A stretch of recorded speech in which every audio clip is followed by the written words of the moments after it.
আজি মই বনাবলৈ লৈছো কঁঠালৰ পকৰি আৰু কেনেকৈ আমি ক্ৰিস্পি মচমচিয়াকৈ এই পকৰি বনাব পাৰো তাকে আপোনালোকক আজি মই দেখুৱাম। কঁঠালৰ পকৰি বনাবলৈ মই লৈছো এটা সৰু কঁঠাল। এতিয়া কঁঠালটো ভালদৰে কাটি লম, বাকলিখিনি গুচাই লম। কঁঠালখিনি মই এতিয়া সৰু সৰু টুকুৰাকৈ কাটি লৈছো। টুকুৰাকেইটা আপুনি পছন্দ অনুসৰি সৰুকৈ বা অলপ ডাঙৰকৈ কাটিব পাৰে। এতিয়া কঁঠালখিনি আমি সিজাই ল'ব লাগিব। তাৰ বাবে মই চচপেন এটাত পানী দি পেলাই কঁঠালখিনি দি দিছো। আৰু ইয়াত মই দিছো এচামুচ নিমখ দিলে সোনকালে সিজি যায় আৰু লগতে কঁঠালৰ আঠা ভাৱটো আৰু কলা ভাৱটো অলপ আঁতৰি যায়। পানীখিনি উতল আহি গৈছে আৰু কঁঠালখিনিও সিজি গৈছে, গতিকে এতিয়া মই গেছটো অফ কৰি দিম আৰু কঁঠালখিনি খৰাহী এটাত নমাই থৈ দিম। পানীখিনি মই ভালদৰে নিগৰাই ল'ম। কঁঠালখিনি যাতে কোমল হৈ যায় সেইবাবে আগতীয়াকৈ সিজাই লোৱা হৈছে। এতিয়া আহক আমি কঁঠালৰ পকৰি বনাবলৈ মিশ্ৰণখিনি ৰেডি কৰি লওঁ। প্ৰথমতে মই লৈছো 1 কাপ বেচনৰ পৰিমাণটো আপুনি প্ৰয়োজন অনুসৰি ল'ব পাৰে। বেচনৰ লগতে লৈছো মই ডাঙৰ চামুচেৰে 2 চামুচ চাউলৰ গুড়ি। বেচন আৰু চাউলৰ গুড়ি মিক্স কৰি দিলে ভাল হয়, পকৰিটো বহুত ক্ৰিস্পি হয়। আৰু চাউলৰ গুড়িৰ সলনি আপুনি কৰ্ণফ্ল'ৰো দিব পাৰে। তাৰ পিছত দিছো এচামুচ নিমখ আৰু আধা চামুচ হালধি গুড়ি। নিমখৰ পৰিমাণটো আপুনি সোৱাদ অনুসৰি দি দিব। এচামুচ ধনিয়া গুড়ি, আধা চামুচ জিৰা গুড়ি। ধনিয়া গুড়ি আৰু জিৰা গুড়ি মই সোৱাদৰ বাবে দিছো। আৰু দিছো আধা চামুচ ৰঙা জলকীয়া গুড়ি। লগতে দিছো সৰু চামুচেৰে এচামুচ জালুক গুড়ি, সামান্য পৰিমাণত বেকিং ছ'ডা। এতিয়া আটাইখিনি এবাৰ মিহলি কৰি দিছো। ধনিয়া গুড়ি, জিৰা গুড়ি, ৰঙা জলকীয়া গুড়ি আৰু জালুক গুড়ি এইখিনি অপচনেল হয়, আপুনি পছন্দ অনুসৰি যিকোনো দিব পাৰে। যদি দিব নিবিচাৰে নিদিলেও কথা নাই, মই অকল সোৱাদৰ বাবেহে দি দিছো। আৰু দিছো আধা চামুচ আদা নহৰু পেষ্ট। তাৰ পাছত শেষত আমাক লাগিব পানী।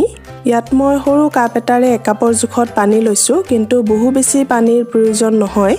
ইয়াত মই প্ৰথমে অলপকৈ পানী দি পেলাই মিশ্ৰণখিনি মিহলি কৰি ল'ম। আপুনি কনসিষ্টেন্সিটো চাই ল'ব।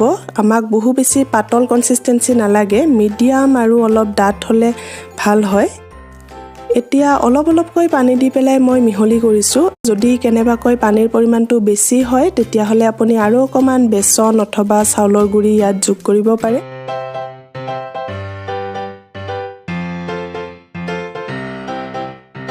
এতিয়া আমাক লাগিব আমি সিজাই থৈ দিয়া কঁঠালখিনি। ইতিমধ্যে সিজাই লোৱা কঁঠালৰ টুকুৰাৰ পৰা পানীখিনি নিগৰি গৈছে আৰু কঁঠালখিনি শুকাই গৈছে। আমি কঁঠালখিনিত কৰ্ণফ্ল'ৰ অকমান লগাই ল'ব লাগিব। গতিকে মই ডাঙৰ চামুচেৰে এচামুচ কৰ্ণফ্ল'ৰ কঁঠালত দি দিছো আৰু ভালদৰে এইখিনি সানি ল'ম। তেতিয়া আমি যিখিনি মিশ্ৰণ ৰেডি কৰি থৈ দিছো সেই মিশ্ৰণখিনি এই কঁঠালত ভালদৰে লাগি যাব আৰু কঁঠালৰ পকৰিটো বহুত ক্ৰিস্পি হ'ব। এতিয়া এটাকৈ কঁঠালৰ টুকুৰা আমি মিশ্ৰণখিনিত দিব লাগিব আৰু ভালদৰে চাৰিওফালে লগাই লৈ আমি এটাকৈ ভাজিব লাগিব। মিঠাতেল আৰু ৰিফাইন তেল আজি মই দুয়োটাই ব্যৱহাৰ কৰিম। পকৰি ভাজিলে মই প্ৰায়ে এনেকৈ ৰিফাইন তেল আৰু মিঠাতেল মিক্স কৰিয়ে দিওঁ, তেতিয়া পকৰিটো খাই বহুত ভাল লাগে। এতিয়া তেলখিনি সম্পূৰ্ণকৈ গৰম হ'বলৈ দিম। তেলখিনি সম্পূৰ্ণকৈ গৰম হৈ গৈছে। এতিয়া আমি এটাকৈ কঁঠালৰ টুকুৰা তেলত দি পেলাই পকৰি ভাজিব লাগিব। জুইটো ল' টু মিডিয়ামত ৰাখি আমি পকৰি ভাজিব লাগিব। জুইটো কমাই ৰাখিব, তেতিয়া ভালদৰে ভিতৰৰ পৰাও ভজা হৈ যাব আৰু সিজিও যাব। অলপ সময় ভজাৰ পিছত এতিয়া উলটাই দিব লাগিব যাতে চাৰিওফালে পকৰিখিনি ভালদৰে ভজা হৈ যায়। আৰু অলপ ৰঙচুৱা পৰালৈকে এইখিনি আমি ভাজি ল'ম।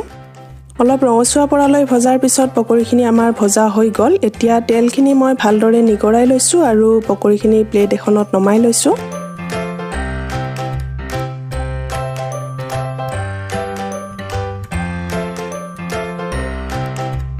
ধুনীয়াকৈ আমাৰ কঁঠালৰ পকৰি ৰেডি হৈ গৈছে।